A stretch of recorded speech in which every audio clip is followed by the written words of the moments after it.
Bella se fraye un chemin dans la foule avec la finesse d'un bulldozer, son désespoir si théâtral qu'on s'attend presque à entendre des violons. Et voilà que le réalisateur nous inflige une transition d'une subtilité pachydermique, nous jetant d'une ville à une forêt sans la moindre logique, si ce n'est de nous assommer avec le symbolisme balourd de son chaos mental.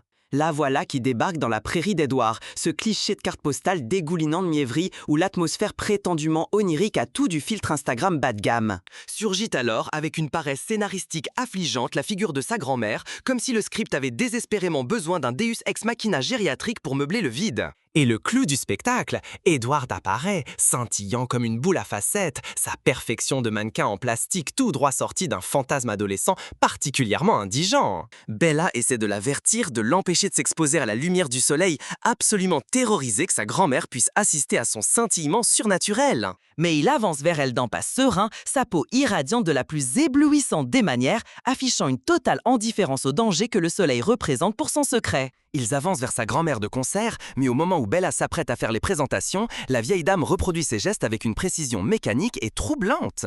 La révélation est d'une horreur absolue lorsque Bella lève la main et saisit soudain qu'elle est face à son propre reflet dans un miroir. Elle ne voit pas sa grand-mère, elle contemple son propre avenir, une version d'elle-même vieillie et flétrie, incarnant sa plus grande terreur.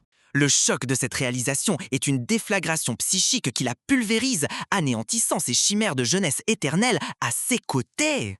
C'est là qu'Edward se tourne vers elle avec ce visage immuable et sans défaut pour prononcer la phrase la plus apte à briser l'esprit « Joyeux anniversaire, Bella !» Elle s'éveille en sursaut, le cœur tambourinant face à l'intensité de ce cauchemar qui a exposé ses angoisses les plus viscérales. Son formidable père, Charlie, entre pour lui souhaiter son anniversaire, dans une ignorance béate de la tourmente psychologique qui ravage l'esprit de sa fille. Il lui donne un appareil photo et un album de sa mère, deux cadeaux dont l'importance deviendra proprement monumentale, servant de relique d'une vie qu'elle est sur le point de perdre.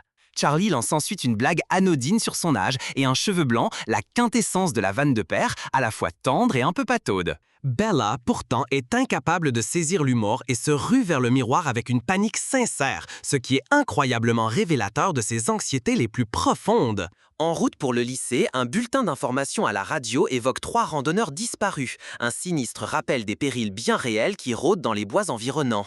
Arrivée au lycée, elle immortalise ses amis avec une photo, figeant un instant de normalité juste avant que tout ne bascule de manière irrévocable. Edward surgit et lui souhaite son anniversaire, mais on perçoit nettement qu'elle reste profondément exaspérée par toute cette histoire de vieillissement. Elle souligne qu'elle a officiellement 1 an de plus que son corps à lui, un fait qui la perturbe authentiquement et accentue le gouffre entre eux. Il riposte avec humour en évoquant son âge réel de vampire, mais elle réplique avec une pique bien sentie sur le fait qu'elle ne sort pas avec les vieillards. Et là, surprise totale, Jacob Black est planté devant elle, paraissant si authentiquement ravi de la voir que cela illumine momentanément la scène.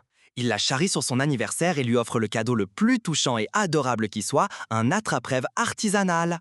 Et se rendant en cours, Edward demande pourquoi Jacob a le droit de lui faire un cadeau et pas lui, révélant une étincelle de sa nature possessive. Bella précise que c'est parce qu'elle n'a rien à lui donner en retour, ce qui les renvoie de plein fouet à leur conflit le plus douloureux et insoluble. Il rétorque que sa vie est un cadeau suffisant, une déclaration d'un romantisme fou, mais qui ne fait que relancer le débat sur son refus obstiné de la transformer. Soudain, Alice Cullen fait une entrée spectaculaire, sautant d'une balustrade pour atterrir devant eux, un cadeau d'anniversaire à la main. Elle décrète que Bella doit le porter à une fête chez eux le soir même, et l'on sait pertinemment que les fêtes d'Alice sont des événements épiques et inoubliables. Jasper est aussi là et il emploie son pouvoir stupéfiant pour insuffler de la joie dans l'air, permettant à Bella de se sentir réellement heureuse pour la première fois de la journée. Elle le charrie, l'accusant de manipuler les émotions avec ses pouvoirs et il lui offre en réponse un petit rire absolument désarmant.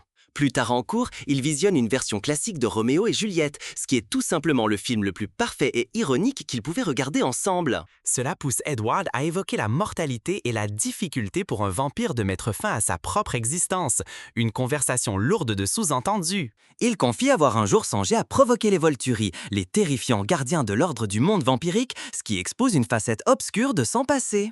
Il avoue son incapacité à concevoir un monde sans elle, ce qui est la déclaration la plus douloureusement romantique que l'on puisse jamais entendre. Le soir même, chez les Cullen, il lui montre une peinture des chefs Volturi, Harrow, Caius et Marcus, avec un Carlyle plus jeune au milieu d'eux. On assiste à un flashback des Volturi en action, et la scène est d'une violence inouïe quand Harrow arrache la tête d'un autre vampire avec une facilité déconcertante. Edward énonce leur unique règle sacro-sainte. Il ne faut jamais, au grand jamais, révéler l'existence des vampires au monde des humains. Bella demeure profondément perturbée à l'idée qu'il ait pu ne cesse que songer à l'autodestruction, mais il lui jure de la protéger toujours, quoi qu'il advienne. Puis Alice la tire en bas vers la fête la plus somptueuse et magnifique jamais vue, décorée d'innombrables bougies et cascades florales. Le clan au complet est là et tous sont visiblement enchantés de célébrer avec elle, même Rosalie qui, malgré sa froideur coutumière, lui tend un collier ravissant. Vient alors l'instant où tout explose. Bella s'entaille le doigt sur le papier en déballant un cadeau. L'arôme du sang frappe Jasper de plein fouet et ses instincts de vampire naissant déferlent avec une sauvagerie effroyable. Edward réagit avec une célérité foudroyante, projetant Bella à travers la pièce pour la protéger de son propre frère, un geste aussi violent que salutaire. Elle fracasse une table en verre et sa blessure, désormais bien plus grave, aggrave la situation de manière exponentielle. Il faut la force conjuguée d'Emmett et de Carlisle pour maîtriser Jasper, tandis qu'Alice tente frénétiquement de le calmer avec son pouvoir. Toute la famille doit déserter la pièce car l'effluve de sa blessure est tout simplement trop puissant et trop irrésistible pour eux. Carlisle, avec son incroyable maîtrise de soi, se tire calmement le bras de Bella dans son bureau comme si de rien n'était. Elle lui demande comment il endure la tentation et il explique que cela a exigé des siècles de pratique et une volonté de fer. Il confesse se croire damné à une éternité de tourments, ce qui explique pourquoi il s'évertue tant à aider les gens en tant que médecin. Bella saisit alors la raison profonde pour laquelle Edward s'oppose à sa transformation. Il est pétrifié à l'idée de condamner son âme. Le trajet du retour est plombé par le silence le plus oppressant et le plus lourd qu'on puisse imaginer. Bella essaye de le réconforter, de lui assurer que ce n'est pas sa faute, mais il est totalement hermétique et distant, un mur de glace. Il est manifestement en proie à un conflit immense et écrasant, et l'on sent littéralement la tension et l'angoisse croître à chaque seconde. Pour son anniversaire, elle ne réclame qu'une chose, un simple baiser, mais celui-ci est chargé d'une mélancolie et d'un désespoir infini. Le jour suivant au lycée, la famille Cullen a disparu et le cœur de Bella se serre, envahi d'une angoisse sourde. Quand elle rentre, Edward l'attend et l'invite à marcher dans les bois, le décor de leur fin imminente. Voilà, c'est le moment que l'on redoutait tous et chaque pas qu'ils font semble plus pesant et chargé de fatalité que le précédent. Ils démantèlent leur relation de façon méthodique, insensible et clinique, lui affirmant qu'elle n'a tout simplement pas sa place dans son monde. Il l'avise que sa famille et lui quittent Forks pour de bon et c'est la parole la plus atroce et la plus déchirante qu'elle ait jamais entendue. Pour l'achever, il lui assène un mensonge éhonté en prétendant ne plus la vouloir, une cruauté méticuleusement conçue pour la contraindre à lâcher prise.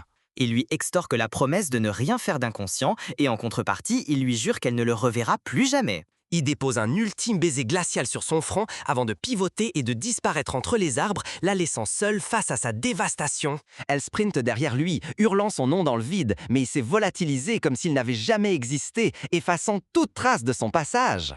Elle dérive dans les bois obscurs pendant des heures, complètement perdue et brisée, avant de s'effondrer sur le sol de la forêt, vidée de toute force. Et là, jaillissant des ténèbres, un loup noir colossal se matérialise depuis les arbres, introduisant un nouveau mystère. On la retrouve ensuite ramenée chez elle par Sam Hurley, un jeune de la réserve Quillette qui l'a trouvée inanimée.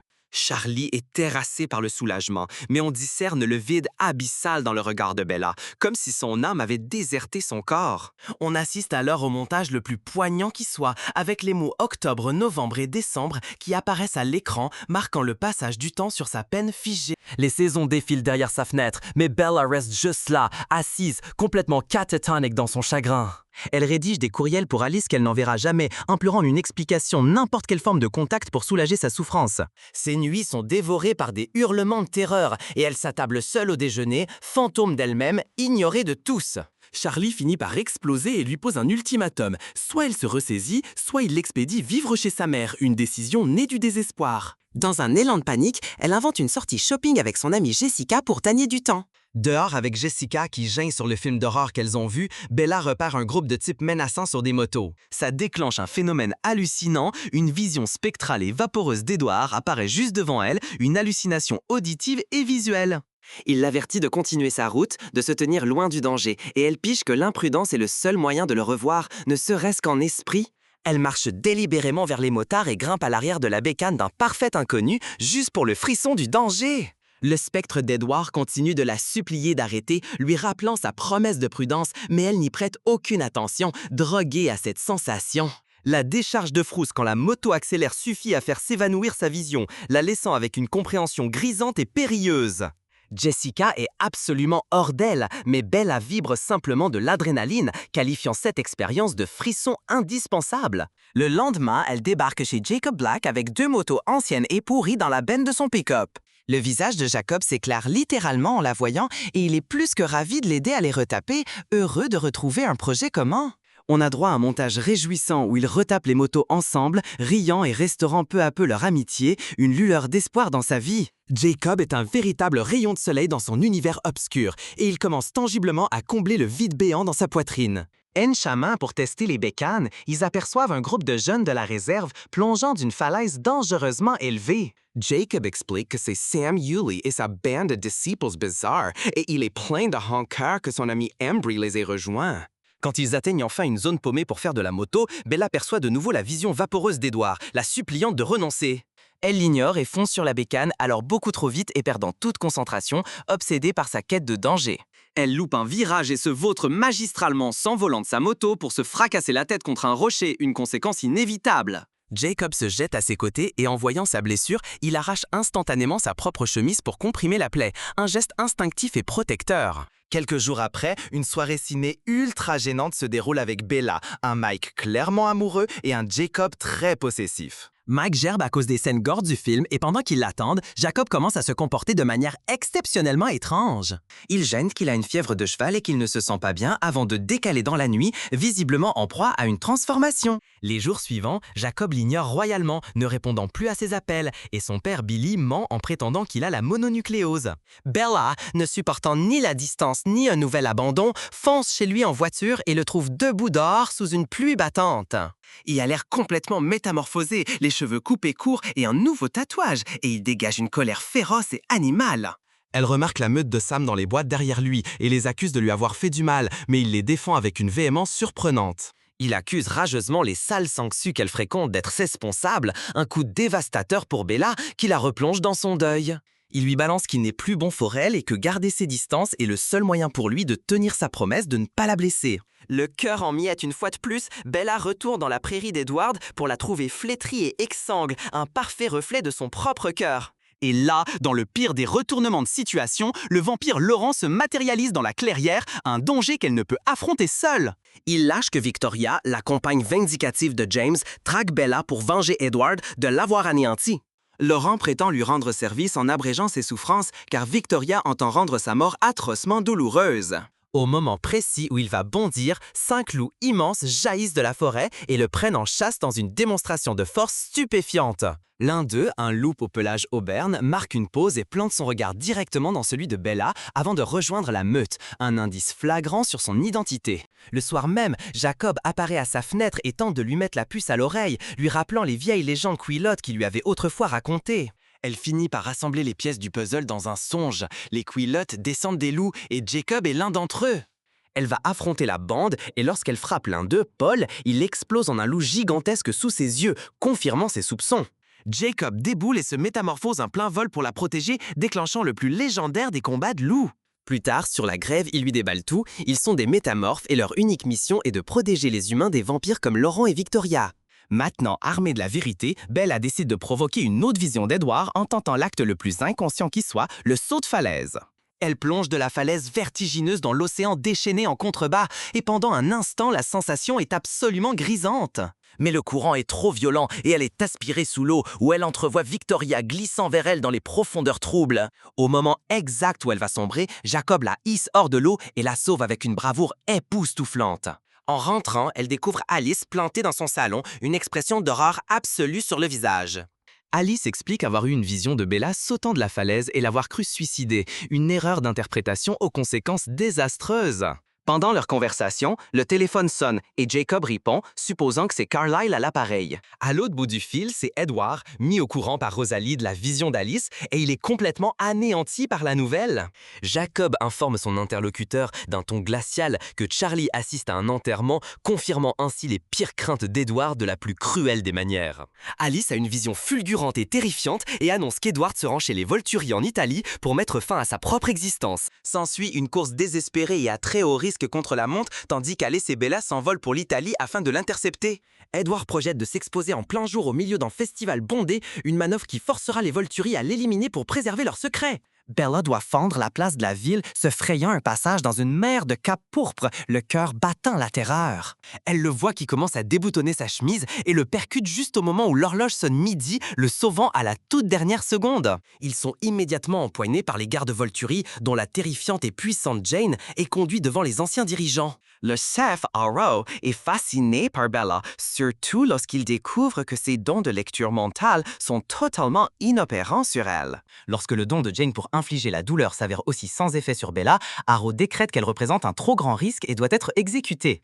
Edward se démène pour la défendre, mais est vite maîtrisé, et Arrow s'apprête à lui arracher la tête des épaules. Bella hurle de la toile à sa place et cet acte d'abnégation pousse Alice à intervenir avec une vision du futur. Elle démontre à Arrow que Bella est destinée à devenir une vampire, ce qui satisfait sa curiosité et leur assure d'être libérée. De retour à Forks, les Cullen se prononcent sur le sort de Bella et tous, sauf une Rosalie réticente, consentent à l'accueillir dans la famille. Edward, pourtant, lance un ultime plaidoyer désespéré pour qu'elle reste humaine, mais elle est absolument inflexible dans son choix. Ce choix rend Jacob fou de rage et il leur crache au visage que s'ils osent mordre un humain, leur traité est rompu et que ce sera la guerre totale entre eux. Bella est contrainte de choisir entre les deux et elle annonce à un Jacob au cœur brisé qu'elle choisira invariablement Edward, scellant ainsi son destin. Après le départ de Jacob, Edward accepte de la transformer lui-même, mais à une condition absolument stupéfiante. Il la fixe droit dans les yeux et lui pose la seule question qu'elle n'aurait jamais, au grand jamais, cru entendre. « Épouse-moi, Bella !»